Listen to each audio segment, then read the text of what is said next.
Olá, princesas do meu coração! Hoje nós estamos aqui para comentar as minhas leituras de setembro. O mês acabou, já tem um tempinho, mas vocês sabem que outubro é um mês cheio de programações, então a gente começa com o meu aniversário, que já teve, foi o vídeo de terça-feira. Vou deixar ele aqui no card para você ir lá assistir. E agora a gente vai entrar no projeto de Halloween, né? Então a gente vai ter Reading Journal também esse mês. Muitos conteúdinhos aqui pra vocês. Dá pra ver que a minha voz tá um pouco, assim, procedência duvidosa, mas é porque eu fiquei doente nas últimas semanas e aí a minha garganta ainda não curou 100%. Eu já tô de boa, mas a garganta continua esquisita. Enfim, temos aqui vários livrinhos. A gente tem 3 livros lidos, um quadrinho e uma leitura em andamento que eu tô muito feliz de estar fazendo, de estar acontecendo, porque é uma parceria. Enfim, vou falar sobre isso no decorrer do vídeo. A primeira leitura que eu fiz esse mês foi um livro emprestado, que eu já devolvi, então eu não tenho ele aqui pra mostrar pra vocês, mas foi As de Espadas, que se eu não me engano eu soltei resenha. Tá? Se eu não me engano, eu soltei resenha, ou eu só falei deles nas redes verticais. Se tiver resenha, vai estar aqui no card também pra você ir lá assistir. Mas pra quem não conhece, As de Espadas é um desses livros Dark Academia, e ele se passa principalmente em contexto escolar, né? E aqui a gente tem 2 protagonistas, o Devon e a Chiamaka. Eu acho que é assim que se fala o nome dela, o nome é um jeito meio estranho de se escrever, mas enfim.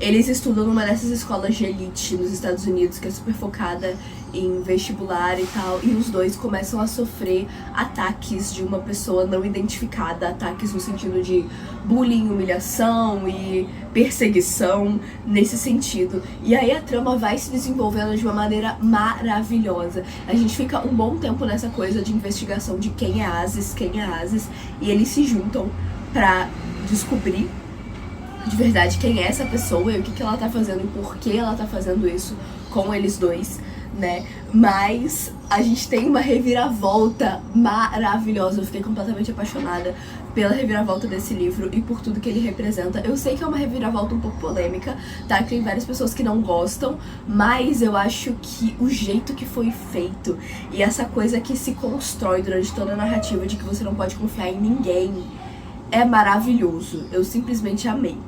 E eu achei os 2 protagonistas muito carismáticos, principalmente o Devon. E a gente tem estilos de escrita muito diferentes nos capítulos narrados por ele e por ela. Então você sabe, pelo jeito que é escrito, de quem que é aquele capítulo, diferente de várias outras obras que a gente lê por aí, né, que o estilo narrativo não muda tanto, mesmo quando são personagens diferentes que estão narrando o negócio. Então esse foi um ponto que me fez adorar esse livro. A escrita da autora é super fluida e é um livro muito devorável. Ele dá uma assustada porque ele parece grande, ele tem 450 páginas, não é tanta página assim, mas no físico ele parece maior. Eu olhando aquele livro, eu diria que ele tem mais de 500 páginas tranquilamente. Ah não, lembrei, não é resenha dele que tem, é um vídeo que eu fiz lendo livros emprestados do qual ele participou. Então é esse livro que vai estar aqui no card, é só você clicar no izinho, que lá tem, é tipo um vlogão de leitora com todas as minhas considerações e muito mais detalhe do que eu tô falando aqui. Eu não costumo me estender muito nesses vídeos de leitura sobre livros que eu já comentei aqui em outros momentos, né, então não faz tanto sentido pra mim, mas enfim. Próximo livro. Eu comprei 3 livros lançamentos da Planeta esse ano e um deles foi Quando as Estrelas Caem, que foi um primeiro livro publicado tradicionalmente da Mariana Lucioli, e ele é um reconto de Peter Pan. Também tem resenha dele aqui, então não vou me estender muito falando sobre. Vou dar uma sinopse rapidinha e comentar por cima as minhas opiniões, que eu também não quero spoilear ninguém. O vídeo de resenha tá bem completinho pra você ir lá assistir e saber se é uma leitura pra você ou não, tá? Eu diria que esse é um livro mais 14 anos, porque ele trata alguns temas um pouquinho pesados, mas não tem nem gore, nem cenas muito uau, assim. Ele tá, eu não diria nem 14, na real eu diria 15 anos pra estar ali bem no meiozinho, assim. E ele tem um projeto gráfico muito bonito, eu fiquei muito encantada com esse projeto gráfico. Nesses 3 livros da Planeta, na verdade, que eu comprei, o projeto gráfico tá maravilhoso. A gente vê que são livros de qualidade, que são livros pensados, né, que o design do livro por dentro, a diagramação, tudo foi pensado pra agregar a experiência do leitor. Então tô sendo cada vez mais fã da Planeta, tá? É um reconto de Peter Pan. Também tem algumas referências à Pequena Sereia e a Tinkerbell, né? Os filmes da Tinkerbell, sabe? Então, e aqui a gente tem uma fadinha, que é a Tipper, que ela é apaixonada pelo seu humano, que é o Pietro. E ela é uma fada dos sonhos, então ela tem a obrigação de proteger o Pietro dos monstros do umbral. Não é umbral, pera. Eu acho que é umbral, sim. Dos pesadelos, podemos dizer assim, né? Que são os monstros que causam pesadelos. E então, toda noite ela vai, ela entra e cria os sonhos dele e tal. Só que eles meio que crescem juntos, porque que segue aquela regra de que uma fada nasce sempre que uma criança dá sua primeira risada. Então, toda essa atmosfera encantada e mágica me deixou muito, muito maravilhada. E a escrita da Mariana Lucioli também é bem de boa, bem tranquila, fluida e tal.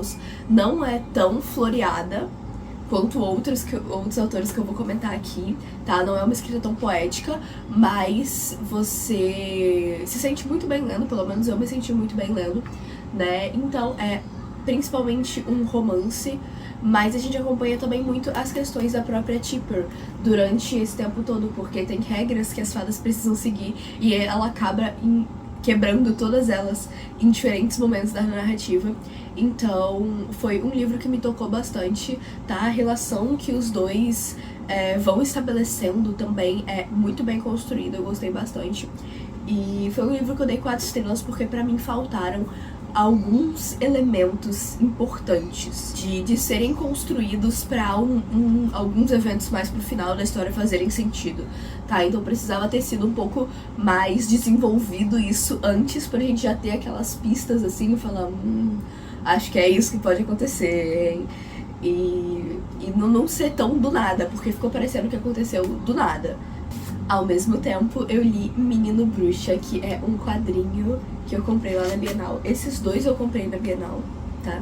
Inclusive, se você quer saber sobre a Bienal e como é que foi a minha experiência, tem vídeo aqui, tem tanto um vlogão de quando eu tava lá, quanto um vídeo de comprinhas, vou deixar os dois aqui no card, pra você ir lá assistir, se divertir um pouquinho mais comigo. Eu comprei Menino Bruxa, eu já tava de olho há bastante tempo nesse quadrinho, e porque eu li a sinopse na livraria um dia e me deixou completamente apaixonada. Então, basicamente a gente tem aqui uma coisa parecida com Os Garotos do Cemitério. Pra quem já leu vai entender um pouquinho a vibe, mas no sentido de é uma família de pessoas que tem magia e tem papéis de gênero muito bem definidos, até que o nosso protagonista não quer seguir o caminho que era pra ele seguir e ponto, sabe? Ele quer fazer a coisa que as meninas fazem e não importa o porquê, não importa o motivo, o que importa é que ele quer fazer o que ele quer fazer. Diferente de Os Garotos do Cemitério, aqui essa discussão de gênero é um pouco mais sutil, sabe? Lá em Garotos do Cemitério a gente tinha um protagonista trans, então isso era tudo muito mais latente, né? Aqui é mais sutil. E ainda assim é muito bem trabalhado nas entrelinhas toda essa questão de gênero.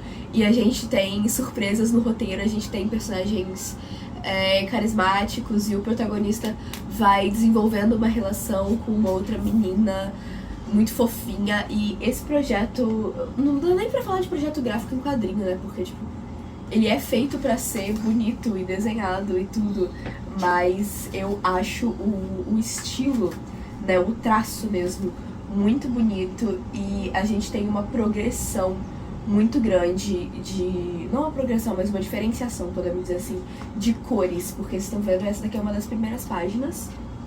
Ela tem todas cores muito claras e tal, e mais pro final da história, deixa eu pegar uma passagem aqui que é de dia, senão também não tem muito como comparar, né, mas aqui, ó, mais pro final da história, a gente tem cores mais escuras, assim, conforme a narrativa vai ganhando peso, sabe? Então, isso me deixou ainda mais encantada. Eu acho que um quadrinho, ele tem que se fazer entender, não só pelos diálogos, pelas narrações e tal, mas também pela própria arte. Eu acho que esse quadrinho faz isso muito bem. Ele tem um volume 2 que eu tô doida pra ler, mas ainda não comprei. E vocês sabem que eu gosto de ler as coisas físicas, então provavelmente eu vou esperar pra ler no físico. Triste é que não tinha nenhuma edição perfeitinha, sabe? Perfeitamente.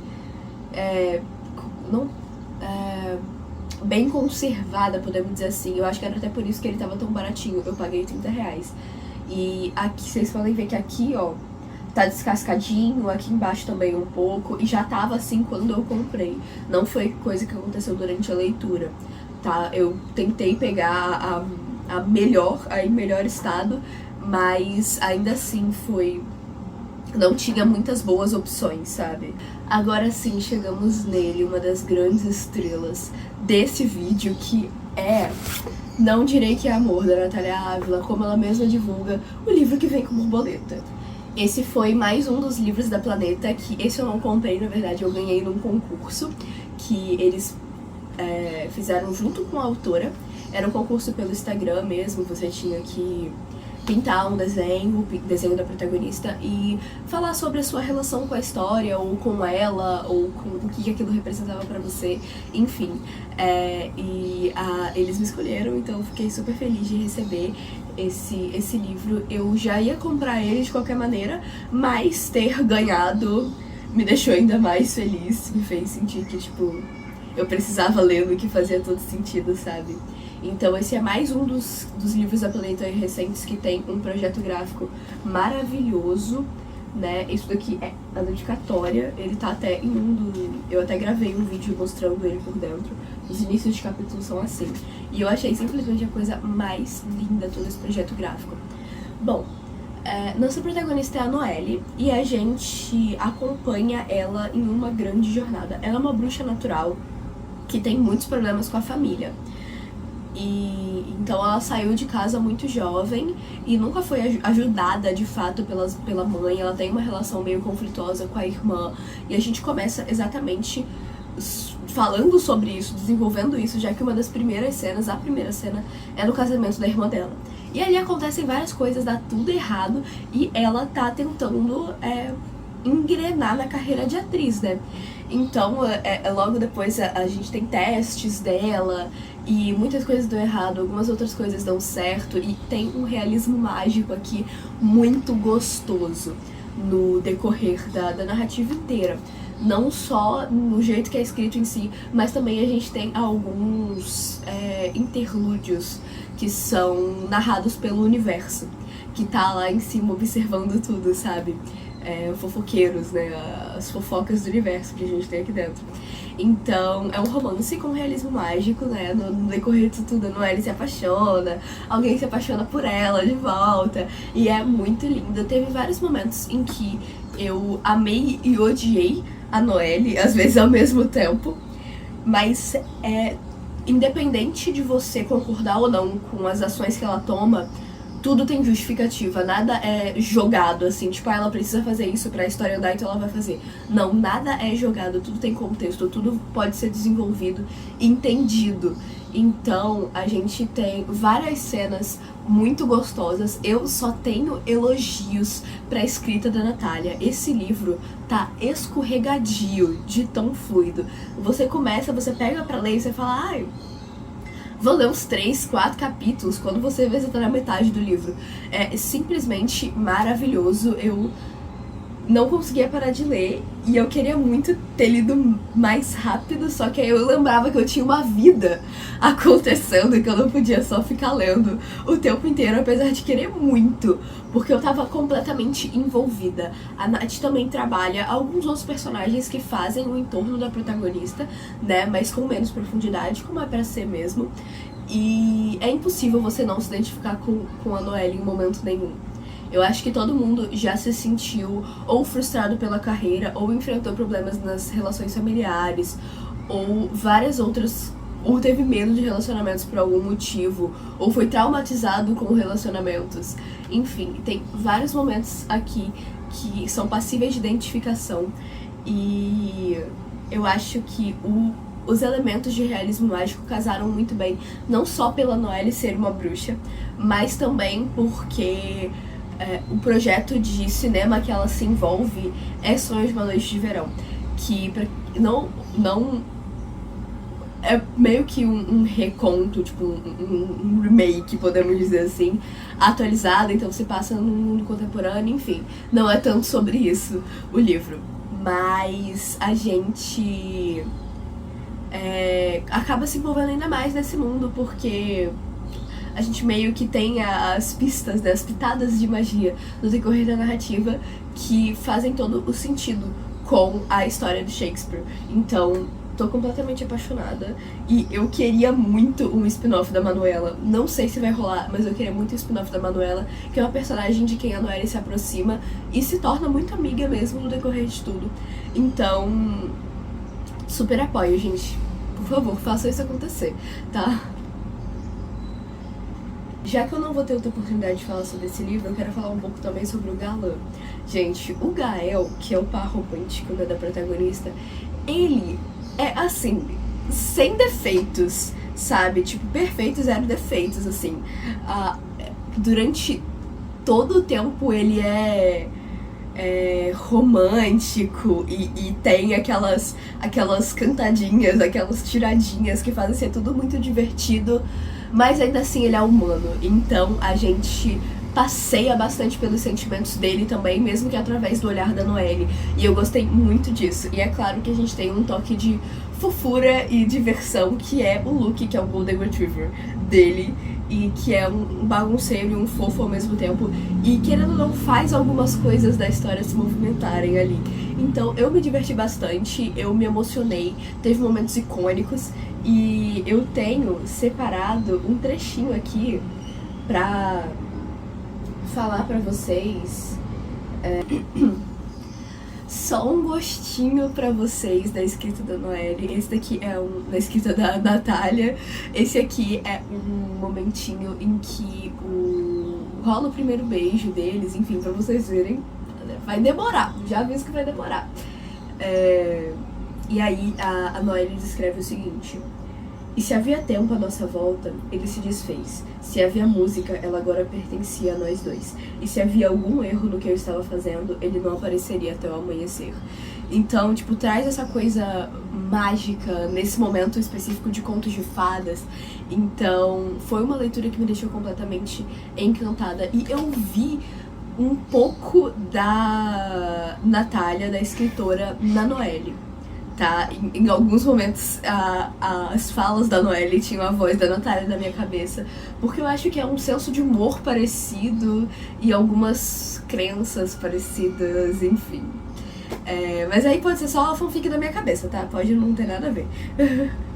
Por último, vamos falar sobre a minha leitura atual, que é Luz, Câmara e Alfajor. Eu já passei de 80%, tô quase terminando e tô muito animada pra terminar.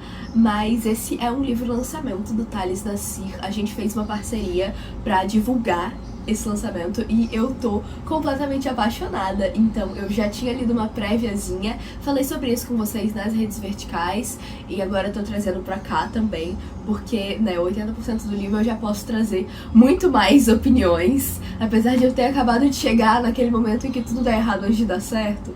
Então eu já posso trazer mais opiniões e sobre os personagens, sobre o enredo, sobre tudo.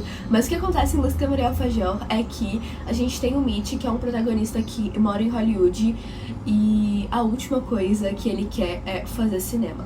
Porque, enfim, família, problemas, traumas, muitos pontos importantes para serem abordados que são desenvolvidos durante a narrativa. Mas então um dia ele tá lá fazendo o trabalho dele numa cafeteria. Ele é barista num café. E entra um cara, um diretor, e diz que ele é o cara perfeito pra fazer o filme dele. Então, o que acontece é que ele não quer. Óbvio que ele não quer. Então o diretor começa a ir lá todos os dias até ele aceitar fazer o teste. Eventualmente ele aceita. E logo depois do teste, ainda com a ideia de não querer fazer o filme, toda a vida do Mitch começa a degringolar, tipo, tudo vai por água abaixo. E no mesmo dia ele perde o emprego, ele é despejado, quase rola uma inundação na kitnet onde ele morava. E assim, simplesmente dá tudo errado. E a única pessoa que ele tem pra recorrer é esse diretor. Pois é. Daí vocês sabem os tropes, os clichês que vêm com isso, né? Eu demorei um pouco a me acostumar com o Pablo, que é o diretor, Pablo Mendes Ayala. Não sei, eu acho que às vezes ele é um pouco invasivo, principalmente ali no começo que eles se conheciam quase nada.